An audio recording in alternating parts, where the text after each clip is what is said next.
Hey, welcome to the Pharmacy Residency Podcast, a member of the Pharmacy Podcast Network. I got a question about going back to do a residency, and I do have an answer about that. I went back to do a residency, and I'll talk briefly about my experience and what happened. I never finished the residency, and it's serendipitously good that I didn't because of what ended up happening later in the year, but it was absolutely not the residency site fault. It was all my fault. But let me talk about the numbers first, and then I will talk a little bit about my experience. So the numbers and the data show that if you are someone who is pre-2019 graduate, and there are very few of you, for as passionate quotation fingers as people are about doing a residency and how many people applied, there are very few that come back. And last time, 256 remain unmatched, 146 matched out of 400. And so that means that it's actually flip-flopped. So if you were a pre-2019 graduate, you have a 36% chance of matching. And if you are a 2019 graduate, you have a 64% chance of matching. And I think there are a lot of reasons for that. And most of them come from fear that if somebody rejected you already, then what are they missing that they're not rejecting you? Which is pretty ridiculous because it was really probably more of fit than anything else. And the fact that there are so few of you that do go back, I think that speaks volumes about your persistence and that you really wanted it. But in terms of the numbers, I mean, straight up, only 2% of the people that get a PGY1 were there in the last year. Now, my recommendation actually would be to maybe skip the PGY1 if you've been out in practice for 3 years. There's a form you can fill out and just say, I just want to do a PGY2.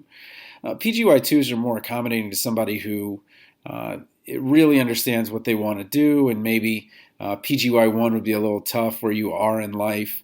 And in terms of the numbers, it's kind of a toss-up. So of the 85 that applied, 41 got it, 44 didn't. So a little higher than 40% get a PGY1 or PGY2, where there's still a great advantage if you were a graduate of the 2018 class, because it would have been a year earlier, where of the 900 that applied, 653 got it. So I want to say closer to 67, 68%. So there's definitely advantage to being in this year and disadvantage the next year. But let's kind of explore what happens there. So let's look at the pieces that you need to put together. So transcripts, no problem. Forecast, no problem. Work experience. Hopefully you have hospital work experience. If you're trying to become a hospitalist, that would really go a long way in your favor. And the thing that I see, or the thing that I've seen with the people that I've been working with a letter of intent, is every single one of them has a reason to do this in the positive. And I don't think that's necessarily the case for most of the people applying. A lot of people are trying to get out of a job. And when you frame things as getting out of something, then that's not really going to be what they want to see. What they want to see is somebody that's moving towards something. So whether it's pediatrics, oncology, whatever, you basically say, look, I'm an oncologist without a PGY2 or PGY1, and it's something I really want to do. Here are the things I've done to strengthen my oncology ability in the last year or 2 years or whatever it is. But the real struggle that I've seen is the recommendations. If you graduated and went into community, as you were going through your rotations, you probably had I got a job, I'm just kind of doing these hospital ones because I have to. And you may have even put more into community than in terms of actual sites. And then how much energy did you really put in that an APPE preceptor would remember you and say, oh yeah, I was really surprised you didn't go into pediatrics or oncology. I thought that was your route.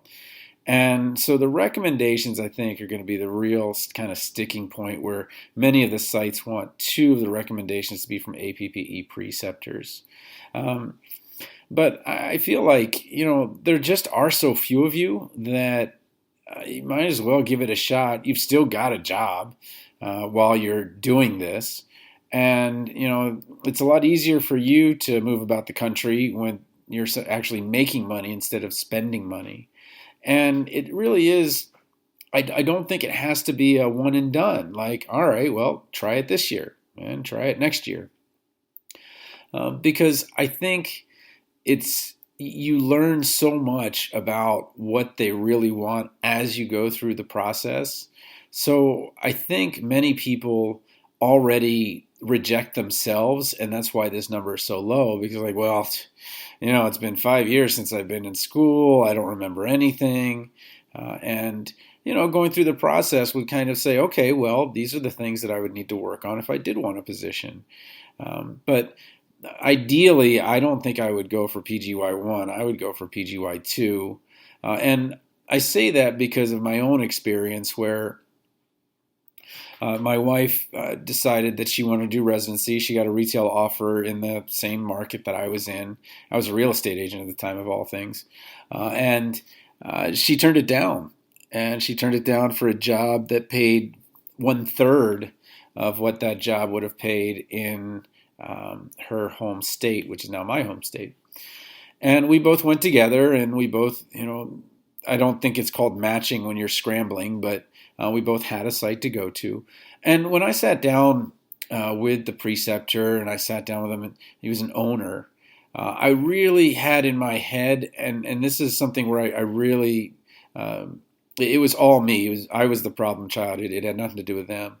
I looked at it as this is going to be like an MBA in a residency, and it's going to be all business all the time.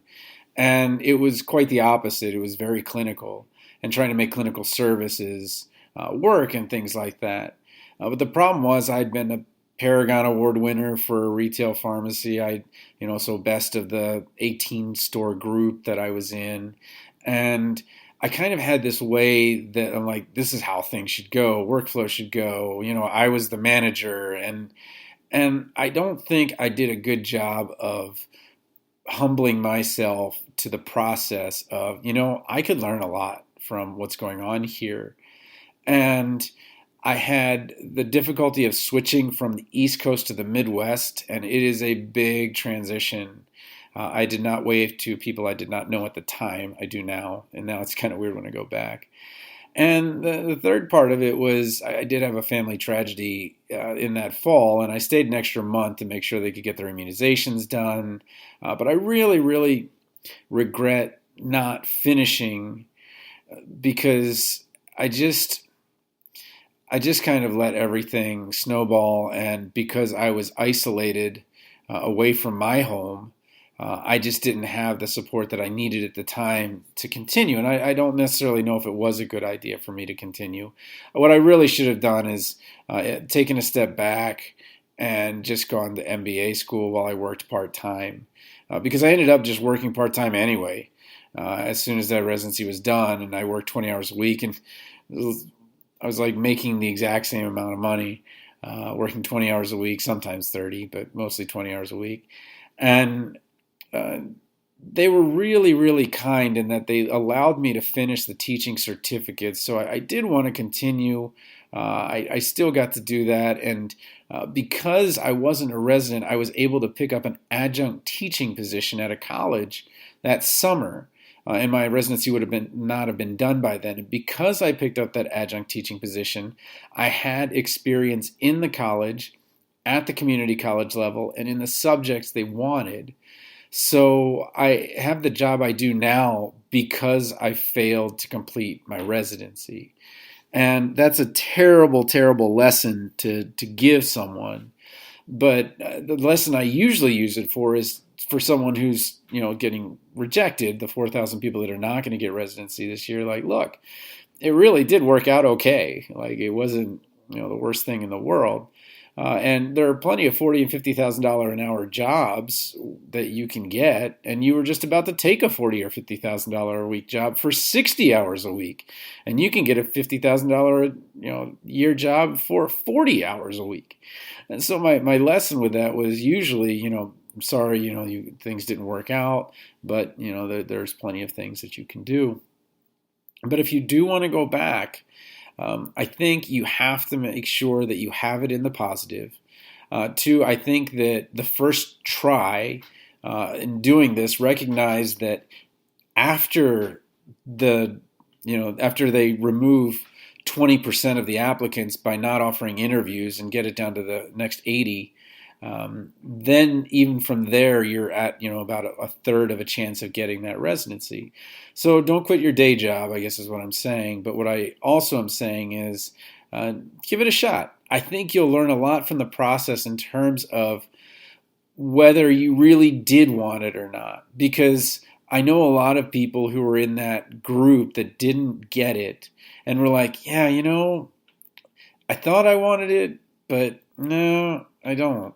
And I think that's the residency process is really, really good about determining if you really do or really don't want it. And sometimes you even don't know as well as they do. And at the time, it feels like a rejection, but honestly, they were reading your signals and they were reading what you probably were thinking. And later on, you come to find out that, yeah, they were probably right. So my advice is, if you're going to do this, write your letter of intent to kind of see where that would go and how you would say things. And that's kind of you talking to yourself the first time you do it. Polish your CV together. What does it look like? What have you been doing? Does it look like you're going into a specific type of specialization? And then when it comes to the recommenders, can you get those APPE preceptors that you had and just kind of bounce it off them too, because they're pretty good at this stuff. And like, yeah, when you came through here, you didn't really feel like you really wanted to be a hospitalist, but maybe now you are working in a hospital, and now maybe that is something you want to do, and you could, maybe if you're in the same town, have a talk with them and like kind of catch up and see, what would work out. But I think first year, I would make it a fact-finding mission to kind of get into forecasts and all of that. And then maybe a year later, I'd really go 100% if I were to ever go back. But if I did anything right now, gosh, I don't know. I'd maybe MBA school, but MBA, it's really not for solopreneurs. MBA is for, running a company, and that's probably not what I would be where I'm at now. But anyway, got questions? Go to residencyhelp.com. You can find my information and give me a holler. Hey, thanks for listening to the Pharmacy Residency Podcast. And if you're interested in learning more about the interview process, go over to Amazon.com where you can check out 100 strong residency interview questions, answers, and rationales in print book, ebook, and audiobook.